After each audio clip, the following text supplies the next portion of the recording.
चुनाव आयोग ने तारीखों का ऐलान कर दिया है और 10 मार्च को नतीजे आ जाएंगे। उत्तर प्रदेश किसका होगा, किसकी सरकार बनेगी, ये जनता तय करेगी। हमारे साथ बातचीत करने के लिए संजय निषाद जी हैं। संजय निषाद जी, 10 तारीख को नतीजे आने वाले हैं, आचार संहिता लागू हो चुकी है, किसकी सरकार देख रहे हैं 10 तारीख? और 2019 के सिनेरियो को देखते हुए 2019 जिस तरीके से जनता ने वोट डाला था, जिस रूप से, उसी रूप से 2022 में भी एनडीए की सरकार बनेगी। और जहां मछुआ समुदाय रहता है जिस नाव में, उसे कभी डूबने नहीं देता है। और एक ऐतिहासिक मत है, ये कभी जग गया है। और इनका एक ही नारा है कि सरकार बनाओ अधिकार पाओ हमेशा।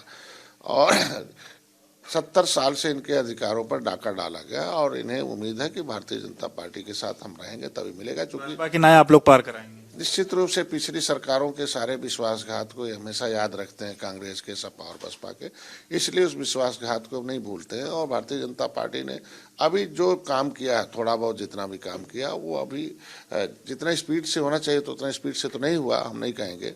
लेकिन उस नाराजगी का रिजल्ट आया कि इमीडिएट जो अधिकारी इसमें रोना बन रहे थे और उन्होंने जो लेटर लिखा आरजीआई को, वो बहुत बड़ी सफलता बनी हमारे समाज को कि आरजीआई तय करता है कि अधिकारी नहीं तय कर, आरजीआई तय कर, registrar general of census of India तय करता है अनुसूचित कौन होगा। और उसने बैठक में स्वीकार भी कर दिया कि नहीं, केवट मल्ला माझी मझवार है। इनका जो मुद्दा था वो बहुत माने रखता था। उन्हें स्वीकार भी किया कि आपकी गिनती 70 लाख थी और 3000 हो गई, ये गलत है और अपराध है। लेकिन आपको आरक्षण मिला नहीं और आप लोग नारा जो दे रहे थे आरक्षण नहीं तो वोट नहीं, वो नारा कहाँ गया? नहीं, आरक्षण नहीं तो वोट नहीं, ये कुछ जो बीच के लोग हैं उन्हें गुमराह करने वाले लोग हैं। ये अखिलेश जी की आवाज़ है जो उन्होंने अपने मुंह से बोला, और ये बोलने के उनको हकदार नहीं है। क्योंकि हम आरक्षण मांगने जब उनके समय गए थे तो लाठी और गोली मिली थी, जेल मिला था, डंडे मिले थे। तो कम से कम हमारा समाज नहीं बोलता। मेरी गाड़ी फूंकी गई थी, आज भी वो दर्द सबको याद है। तो आज के दिन में हमारा था कि सरकार बनाओ अधिकार पाओ, वो बैनर पर लिखा था, आपने देखा होगा। सरकार बनाया, जैसे दलितों ने सरकार बनाया, अधिकार पाया। उसी तरीके से जो उस तरीके के काम नहीं कि आज देखिए बहन जी के सरकार 66 समूह अनुसूचित जात में हक उन्हीं को मिला जो अपने राजनीतिक दल के साथ रहे और सरकार का हिस्सेदार बने। तो निषाद पार्टी सरकार का हिस्सेदार बनने के लिए काम कर रही है। 22 में जब हिस्सेदारी होगी तब आपको आरक्षण मिल पाएगा। आरक्षण के साथ साथ और मिलेगा, चूंकि वो तो लेटर यहाँ से चला गया, वहां से लिखा जा रहा, वो आता जाता। तो आखिरी समय में लेटर लिखने की क्या जरूरत थी? पहले भी लिखा जा सकता था। मतलब ये तो आप लंबे समय से लगे हुए थे। निश्चित रूप 70 साल का मामला सुलझने में थोड़ा टाइम लगता है और उलझाया तो गया ही है। तो आज के दिन में कौन दोषी उलझाने का? दोषी तो सभी ने, पिछली सरकारें तो और दोषी हैं जो हमारी सरकार नहीं दोषी नहीं, हम कहते पिछली सरकारें ज्यादा दोषी हैं जो इन्होंने हमारे लेटरों, हमारे कम दोषी, हमारे फाइलों को गायब कराई है, हमारे लिए उल्टा घुमा दिया, तमाम काम किया। तो ये सरकारें भी दोषी हैं, मैं नहीं कह सकता दोष नहीं है, लेकिन उस दोष को उन्होंने स्वीकार किया और लेटर को लिखा और उन्होंने स्वीकार की। दिल्ली में बैठक लिखने के बाद अब वो दोष मुक्त हो गई है। अब 2022 में उनका सरकार बैठक भी कराई और उन्होंने स्वीकार भी किया और काम चला। तो केंद्र का मामला, जल्दी से उस पर निर्णय भी आएगा। मेरा समाज संतुष्ट है, मेरे त्याग, तपस्या और मेरी वकालत को मेरा समाज मेरे साथ है।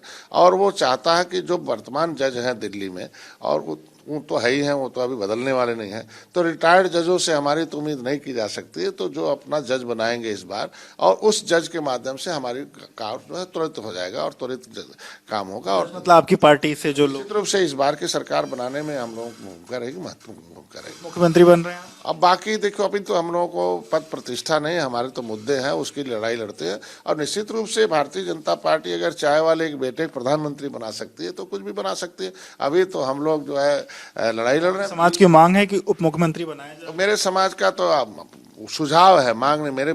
मेरे समाज का मांग केवल आरक्षण है। मेरे समाज का मांग है कि पिछली सरकारों ने जो तालघाट नदी हमारी हिस्सेदारी डकैती की है, वो मेरा मुख्य मुद्दा है। उस पर हमारा समाज, उनका सुझाव है कि ये बहुत बड़ा 18% वोट, 160 सीट है, जैसे सबको सम्मान मिल रहा उसी तरीके निषाद पार्टी को सम्मान मिल रहा। कल जिस तरीके से इलेक्शन कमीशन ने जो अपनी गाइडलाइंस जारी करी हैं, कोई सभा नहीं, नुक्कड़ नाटक नहीं, किसी भी तरीके की रैली नहीं, उससे कितना इम्पैक्ट पड़ेगा? क्योंकि छोटे जो दल हैं उनको कहीं ना कहीं वो ये कह रहे हैं कि उनका बहुत ज्यादा, उनका जो एक तरह से वॉर रूम्स नहीं बने हैं, डिजिटली लोग उतने ज्यादा वो नहीं है, अच्छी नहीं है उनके पास। छोटे दल हैं तो बड़े दल के साथ तो है ना भाई, छोटे दल के पास जो पावर नहीं होता है या उसके सिस्टम उतने नहीं होते, इसलिए बड़े दल का सहयोग लेता है पार्टी को खड़ा और बड़ा करने में।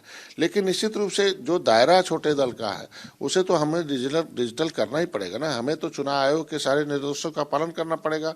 हमें लोगों को एजुकेशन के प्रति प्रेरित भी करना पड़ेगा। भाई अपने बच्चों को पढ़ाओ, अपने बच्चों को लिखाओ, अपने बच्चों के हाथ में लाओ और उन्हें कार्य करने की शैली बढ़ाओ।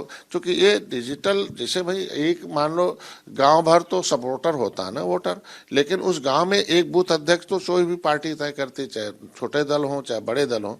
तो जब बूथ अध्यक्ष हम तय करेंगे तो बस अंतर होगा कि इस बार हम बूथ अध्यक्ष जिसके पास मोबाइल होगा उससे तय करेंगे, जिसके पास कंप्यूटर होगा उससे तय करेंगे, जो पढ़ा लिखा होगा। अब कम से कम पढ़े लिखे लोगों का और जो लोग अंग्रेजी हिंदी थोड़ा जानते हैं उनका अब कम से कम भूमिका, अब उनका वैल्यू बढ़ेगा और उनके सहारे अगर हम लोग वोट को लाएंगे तो निश्चित रूप से होगा। पढ़ा लिखा समुदाय जब सामने आता है बड़ा बड़ा परिवर्तन होता है। तो कम से कम भाजपा आपका साथ देगी इस बार कैंपेन में, ऐसा आपको लगता है? निश्चित रूप से हम दोनों आदमी मिलकर जो भी सीटें निर्धारित की है उसे पूरा करेंगे और हम लोग भी अपने जो वार रूम है, जो डिजिटल हमारा सिस्टम है आईटी का, उसे तेज कर रहे हैं और स्पीड से बढ़ाकर जो कमी उसे दुरुस्त करेंगे और जल्दी दो चार दिन में सीटें क्लियर होंगी। और जहां हम सीटें मिल रही हैं, मान के चलो मैंने तो 25 सीटों का उन्हें लिस्ट दे रखा है और उसमें से 2 4 5 कम मिलेंगे, इतने हो सकता है। 20 मिल जाएंगे। निश्चित रूप से बातचीत हो चुकी है और जल्दी 2 4 दिन में घोषणा होगा। हम अपने सिंबल पर चुनाव लड़ेंगे। आज भारतीय जनता पार्टी ने अपना एक पोस्टर भी लॉन्च किया जिसमें योगी और मोदी दोनों लोग की तस्वीर है। पिछले दिनों ये कहा जा रहा था कि सिर्फ मोदी की तस्वीर दिख रही थी, शुरुआत में था कि योगी की तस्वीर थी। आप इसको कैसे देखते हैं? कौन चेहरा है उत्तर प्रदेश? देखिए, उत्तर प्रदेश एक प्रदेश है और देश है, दोनों जगह भारतीय जनता पार्टी की सरकार है और निश्चित रूप से जनता ने जब जनाधार और पार्टी जो तय करती है शीर्ष नेतृत्व, तो उस पर हम कैसे अंगुली उठा सकते हैं। और आज मोदी जी के चेहरे पर चुनाव 2022, मोदी जी के चेहरे पर, योगी जी के चेहरे पर 2019-17 का चुनाव हुआ था, तो 2022 का भी चुनाव इन दोनों के चेहरे पर होगा। काम इन्हीं लोगों ने किया है और निश्चित रूप से योजनाओं लागू इन्होंने किया, तो किसके चेहरे का फोटो लगाया जाएगा? जो चेहरे काम करके समाज में या उन गरीबों के बीच में जो योजनाएं पहुंचाता, उसी का चेहरा लागू किया जाता। तो दोनों शीर्ष नेतृत्व, दोनों वहाँ मोदी मुख्यमंत्री प्रधानमंत्री हैं, योगी जी मुख्यमंत्री रहे, तो चेहरा तो उन्हीं का लगेगा और किसका। ये गठबंधन कितनी सीटें 2022? जितना निर्धारित किया है एनडीए ने, उससे 2 4 सीटें अधिक जिताकर निषाद पार्टी देगी, तभी तो हमारी पार्टी का कोई महत्व रहेगा। बहुत बहुत शुक्रिया बात करने के लिए। तो आप सुन रहे थे संजय निषाद जी को, जिनका कहना है कि भाजपा ने जो चीज़ें तय करी, जितनी सीटें, उससे ज़्यादा सीटें निषाद पार्टी के गठबंधन के बाद ये लोग जीत करके आएंगे 2022 विधानसभा चुनाव में। वीडियो जर्नलिस्ट जितेश अवस्थी के साथ विवेक रमन नेटवर्क, लखनऊ।